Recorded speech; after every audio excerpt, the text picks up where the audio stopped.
Concrete റോഡിനോട് ചേർന്നാണ് വീണ്ടും ഈ കാട്ടാന ആ ആന തന്നെയാണ് അറുമുക്കിനെ ആക്രമിച്ചത് എന്നുള്ളതാണ് വനവകുപ്പ് സ്ഥിരീകരിക്കുന്നത്. അങ്ങനെയെങ്കിൽ ആന ഏത് എന്ന് വനവകുപ്പ് സ്പോട്ട് ചെയ്തിട്ടുണ്ട് എന്നാണ് നമുക്ക് മനസ്സിലാകുന്നത്.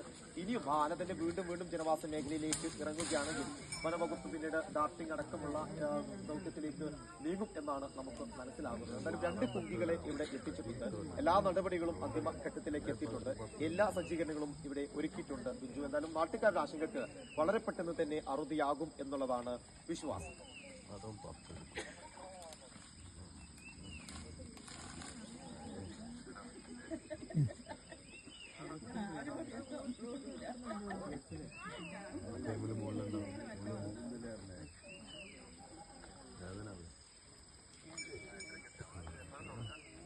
ഇതൊരു 8-8:30